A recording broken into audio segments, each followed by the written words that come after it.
If you're a diehard Metallica fan like me, I hope you'll enjoy this episode. Through my commentary and Guitar Hero talk, join me today to talk about Metallica's Death Magnetic. I'm Kyla, and this is your Metallica talk of the day.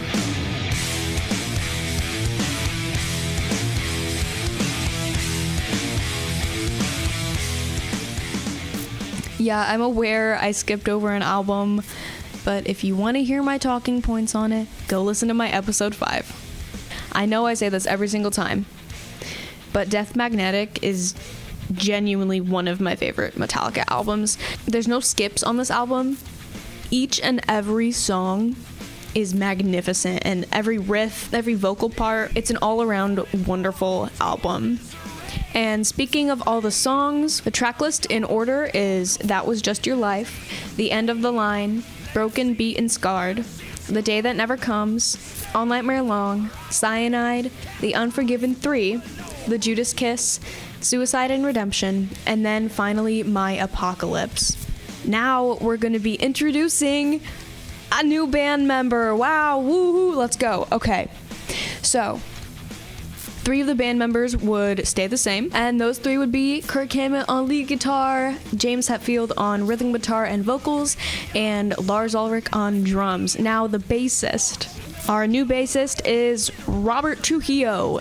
Now, Rob Trujillo would join the band right after the Saint Anger album came out, meaning that in this album, they did not have a bassist, so their producer Bob Rock, while also producing the album, played bass for them. And right after Saint Anger is when the band would hold auditions for bassists. Let's get back to Rob Trujillo and Death Magnetic.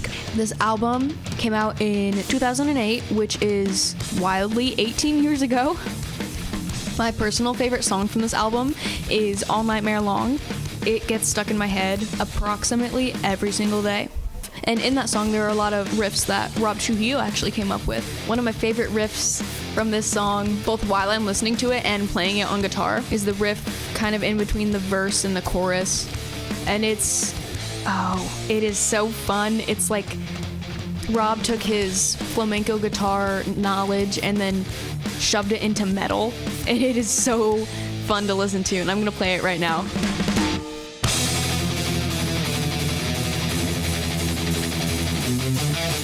Rock runs out.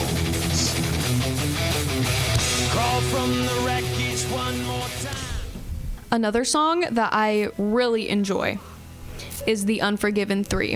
I'm going to talk about the song for a little while because this song is so massively underrated. Massively underrated. And Kirk Hammett does a lot of guitar solos, right? Metallica has been going on since, 81. There's been a lot of guitar solos in there. The Unforgiven III is my absolute favorite guitar solo Kirk Hammett has ever played. It's emotion-filled and so raw. 2026, one of my personal goals is to learn this solo. The whole song, Unforgiven III, don't get me wrong, it's an amazing song. But if I'm gonna be honest, I listened to that song just for the solo. Just for the solo, and I wanna have you listen to it right now because you cannot be missing out on this.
Do you see what I mean?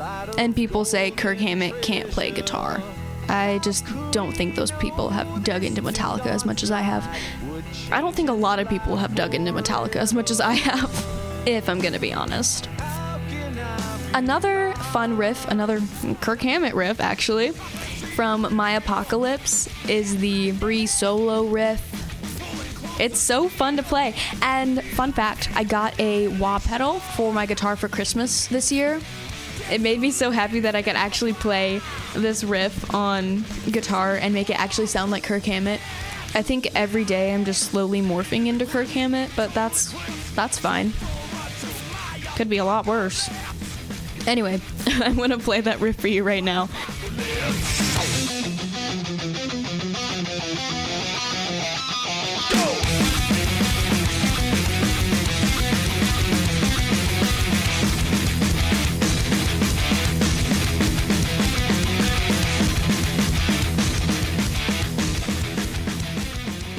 I cannot get enough of it. One song that is absolutely heart-wrenching and impactful is The Day That Never Comes. James Hetfield's vocals on this song are unreal. And once you look into the lyrics, it makes it so much more impactful. I want to play a little clip from the chorus of this song because you can just hear the raw emotion in James's voice, and it's very, very interesting to hear. Just keep them close, keep praying, just keep waiting. Waiting for the one.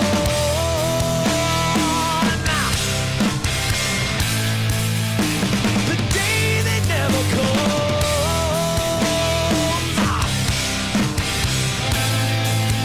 When you stand up and feel the warmth.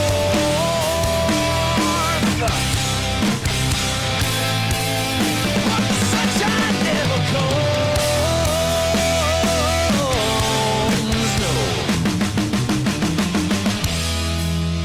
No, the sunshine never comes.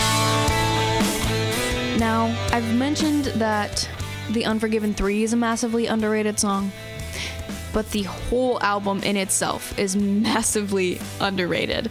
This album, when it first came out, did not get as much positive feedback as previous albums because the Black Album, a little less positive, Load and Reload, more negative, Saint Anger, no comment. And then there was Death Magnetic.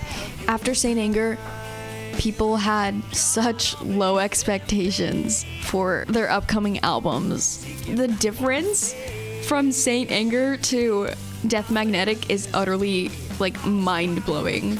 I love this album so much. For my birthday last year, I am a big fan of Guitar Hero.